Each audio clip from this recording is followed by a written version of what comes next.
सभी को जय यीशु। प्यारे भाई और बहनों, कल राख बुधवार है और राख बुधवार हमारी कैथोलिक कलीसिया के लिए बहुत ही महत्वपूर्ण दिवस है, क्योंकि ये उपवास और परहेज़ का दिन है और इस दिन से हम लोग 40 दिन के अपने चालीसा काल को हम प्रारंभ करते हैं।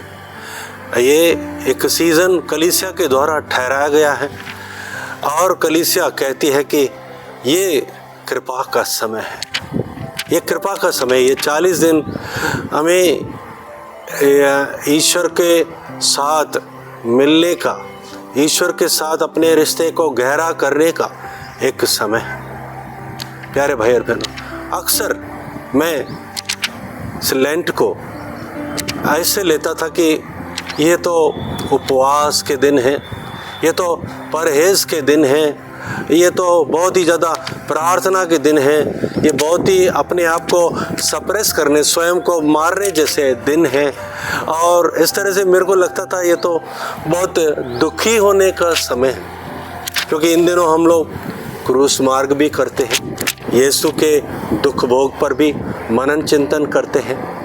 तो प्यारे भाई और बहनों, ये एक एस्पेक्ट ये है जो हम अक्सर देखते हैं, जो कलीसिया में प्रचलित है। लेकिन एक और दूसरा एस्पेक्ट मैं आपके सामने रखना चाहता हूँ उपवास का, और इन 40 दिन के जो समय है उसका दूसरा पहलू भी एक है, वह है बहुत ही सुंदर पहलू है। पहला पहलू हम देखते हैं, यीशु 40 दिन तक निर्जन प्रदेश में रहा, वहाँ पर भूख और प्यास में उसने जीवन बिताया और शैतान उसके पास आया, शैतान ने उनकी परीक्षा ली और इस तरह हमको बहुत एक कठिन सा जीवन लगता है जब हम कहते हैं यीशु तो ईश्वर थे, इसलिए उनके लिए सब कुछ संभव था। लेकिन वास्तविकता अगर देखें तो वो और भी ज़्यादा सुंदर है, बहुत ही ज़्यादा अच्छी है, बहुत ही ज़्यादा खूबसूरत है। यही 40 दिन का जो अनुभव है हम मूसा की ज़िंदगी में देखते हैं। निर्गमन ग्रंथ अध्याय 34 पद संख्या 28 में हम देखते हैं कि मूसा सिनाई पर्वत पर 40 दिन 40 रात ईश्वर के सम्मुख रहा और वहाँ उसने खाया पिया नहीं। ये नहीं कि उसने उपवास करने के लिए वो 40 दिन के लिए वो वहाँ पर गया था, लेकिन वहाँ पर गया था ईश्वर से एक मुलाकात करने के लिए। ईश्वर ने उसको बुलाया था, ईश्वर ने उसको बुलाया था कि तुम सिनाई पर्वत पर आओ, और उसके निमंत्रण पर मूसा वहाँ पर गया था। 40 दिन रात वहाँ पर रहा और ईश्वर ने वहाँ पर मूसा से बातचीत किया। न केवल बातचीत किया बल्कि अपनी महिमा में मुखमंडल को उसके ऊपर प्रकट किया। Yes, Moses saw the glory of God. उसका तेज, इतना तेज उसके सामने था कि जब वो मूसा पहाड़ी से उतरा तो लोग उसके चेहरे को देख नहीं पाते थे, क्योंकि उसका चेहरा ईश्वर के प्रताप के कारण इतना चमका हुआ था, इतना देदीप्यमान था।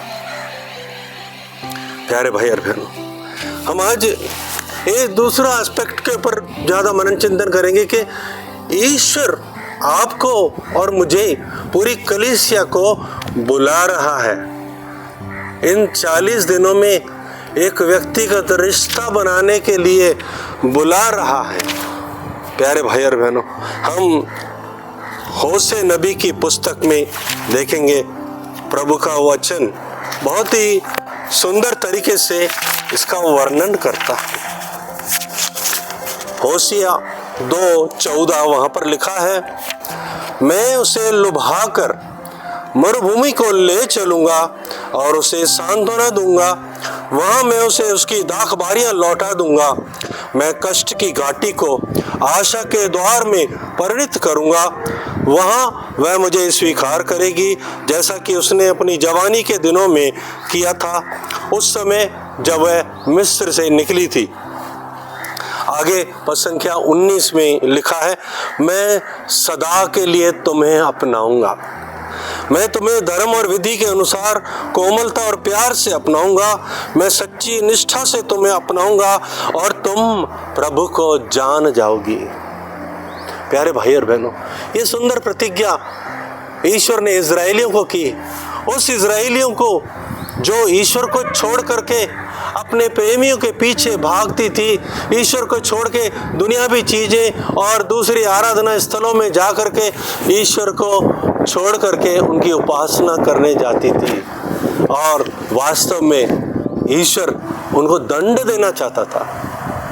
पद संख्या 13 में यहीं पर लिखा है कि उसने पर्वों पर बाल देवताओं को धूप चढ़ाई है, वह नथ और हार पहनकर मुझको भूल गई और प्रेमियों के पीछे दौड़ गई, मैं इन सब कार्यों के लिए उसे दंड दूंगा, यह प्रभु की वाणी है। प्यारे भाई और बहनों, यहाँ पर प्रभु इजराइलियों को दंड देने का आह्वान करता है, और पद संख्या 14 में जैसा कि मैंने आपको पढ़ के बताया, वो दंड का स्वरूप क्या है? वो दंड का स्वरूप क्या है? वो अपने पास बुलाता है, मरुभूमि में ले चलता है, जंगल में ले चलता है, जंगल का अनुभव देना चाहता है। शायद ये इजराइल के लिए एक दंड का कारण हो सकता है कि मेरे को अपने घर बार महल छोड़ करके मरुभूमि में जाना पड़ रहा है, परंतु वास्तव में ईश्वर इजराइल को बुला रहा था लुभाने के लिए, उसको अपनाने के लिए, ताकि वो उसको छोड़ करके कभी नहीं जाए। हम क्यों किसी व्यक्ति को लुभाते, ताकि वो व्यक्ति हमको छोड़ करके कहीं न जाए।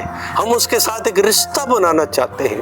प्यारे भाई बहनों, आज ये वचन के द्वारा प्रभु हमें बताता है हमारे पापों के लिए, उन अवसरों के लिए जब हमने ईश्वर को छोड़ करके पूरे साल इधर उधर दौड़ लगाई है, संसार के पीछे भागे हैं, शरीर की वासनाओं के पीछे भागे हैं और दुनियावी चीज़ों के पीछे भागे हैं, और इस तरह से हमने ईश्वर को भुला दिया है।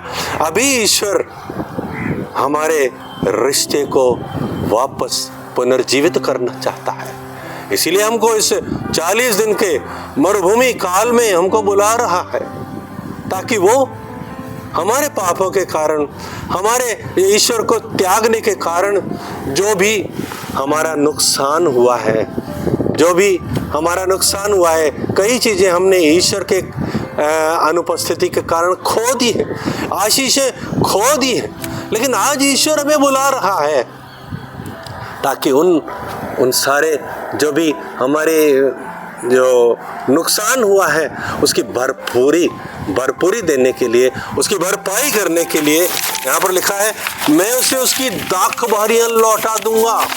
शायद हमारे पापों के कारण, शायद हमें ईश्वर को त्यागने के कारण, अपनी मर्जी पर चलने के कारण हमने बहुत कुछ अपना नुकसान कर दिया है, शायद हम अपने दाखबारियाँ लौटा चुके हैं, लेकिन अभी प्रभु इन सबको वापस रेस्टोर करना चाहता है, वापस रेस्टोर करके हमें अपना बनाना चाहता है, चाहे कैसे भी हो। प्यारे भाई बहन, आपको लगता होगा शायद मैं ईश्वर के लायक नहीं हूँ। जब होशिया नबी की किताब में हम देखते हैं ईश्वर अपने प्यार को बतलाता है कि उसका प्यार कैसा है, और इसको प्यार को महसूस कराने के लिए होशिया को कहता है कि जाओ किसी वैश्या से शादी करो और उसके लिए जारज संतान उत्पन्न करो। और होशिया नबी ये करता है, और ऐसा करके वो ईश्वर उसको बताता है कि चाहे मेरी प्रजा इज़राइल वैश्यावृत्ति करती हो, ईश्वर को छोड़ के कहीं भी भागती हो, लेकिन मैं उसे आज भी प्यार करता हूँ, मैं उसे आज भी अपनाने को तैयार हूँ, सच्ची निष्ठा के साथ अपनाने को तैयार हूँ। प्यारे भाई और बहनों, शायद हम बहुत से पापों में घिरे हुए हों, ऐसे पाप हमको लगता है शायद हमारे ऐसे पाप हैं जो क्षमा के प्राप्ति के योग्य नहीं है, लेकिन वो वचन कहता है इसाया नबी की किताब में, इसाया 1:18 में लिखा है, आओ हम एक साथ विचार करें, तुम्हारे पाप सिंदूर की तरह लाल क्यों न हो, वे हिम की तरह उज्जवल हो जाएंगे, वे किरमिज की तरह मटमेले क्यों हो न हो, वे ऊन की तरह श्वेत हो जाएंगे। यहाँ पर प्रभु एक टेबल पर बुला रहा है, आओ हम एक साथ विचार करें। पापी है कोई बात नहीं, आओ मैं तुम्हें अपनाऊंगा, तुम्हारे सारे पापों को धो करके उज्जवल बना दूंगा। पहला यूहन्ना 1:7 में वचन कहता है, यीशु का लहू हमें हर पाप से शुद्ध करता है। प्यारे भाई और बहनों, आज प्रभु हमको बुला रहा है। इसाया ग्रंथ 62:5 में वचन कहता है, जिस तरह नवयुवक कन्या से ब्याह करता है उसी तरह तेरा निर्माता तेरा पानी ग्रहण करेगा, और जिस तरह वर अपनी वधू पर रीझता है उसी तरह तेरा ईश्वर तुझ पर प्रसन्न होगा। प्यारे भाई और बहनों, ये समय है ईश्वर को खुश करने का, हमें उसकी खुशी में शामिल होने का, हमें खुद ईश्वर में आनंदित होने का और ईश्वर का हमारे अंदर आनंदित होने का, ये दोहरा आनंद लेने का समय है। प्यारे भाई और बहनों, एक और वचन हम देखेंगे, सपन्या 3:17 में वचन कहता है, सियोन नहीं डरना, हिम्मत नहीं हारना, तेरा प्रभु ईश्वर तेरे बीच है, वह विजयी योद्धा है, वह तेरे कारण आनंद मनाएगा, वह अपने प्रेम से तुझे नव जीवन प्रदान करेगा, वह उत्सव के दिन की तरह तेरे कारण आनंद विभोर हो जाएगा। जैसे एक उत्सव में एक हम खुशी मनाते हैं, कि त्योहार में खुशी मनाते हैं, वैसे ईश्वर आपके और मेरे साथ आनंद मनाने वाला है इस लेंटन सीजन में। इसीलिए ये लेंट, ये 40 काल हमारे लिए दुख भोग का अवसर नहीं है, हमारे लिए आनंद मनाने का अवसर है, क्योंकि हमारा ईश्वर हमें स्वीकार करने के लिए, हमारे साथ आनंद मनाने के लिए आ रहा है और हमें बुला रहा है। हमें एक व्यक्तिगत रिश्ता उसके साथ बनाना है। प्यारे भाई और बहनों, ये समय है उसकी वाणी को सुनने का। इसलिए कलीसिया जो है हमें उपवास और प्रार्थना में और परहेज में दिन बिताने के लिए कहती है। क्यों उपवास करना? उपवास इसलिए नहीं करना कि हमें अपने शरीर को तपाना है। मैं कहता हूँ उपवास ऐसा होता है कि जब हम अपने प्रेमी से मुलाकात करेंगे तो स्वयं खाना पीना ही भूल जाएंगे, हम उसके आनंद में इतना भरपूर हो जाएंगे कि खाना पीना हमें याद भी नहीं रहेगा। ऐसा उपवास प्रभु चाहते हैं। और प्रार्थना, प्रभु ने बोला किस तरह से प्रार्थना करना? जब तुम प्रार्थना करो तो द्वार बंद कर लो, अपने कमरे में जाकर द्वार बंद कर लो, अकेले आप और आपका प्रभु आपके साथ हो। प्यारे भाई और बहन, ईश्वर हमारा अब्बा है, हमारा पिता है, लेकिन यीशु हमारा दुल्हा है। यीशु हमारा दुल्हा है। इसीलिए प्रकाशन ग्रंथ में हम पढ़ते हैं, संत यूहन्ना को दर्शन में दिखाया था, स्वर्गदूत ने कहा आओ मैं तुम्हें मेमने की दुल्हन को दिखाता हूँ। हम सब मेमने की दुल्हन है, यीशु की दुल्हन है। यीशु को प्यार करने का एक अवसर दे। कैसा प्यार करना है? जैसे एक दुल्हन अपने दूल्हे के लिए करती है।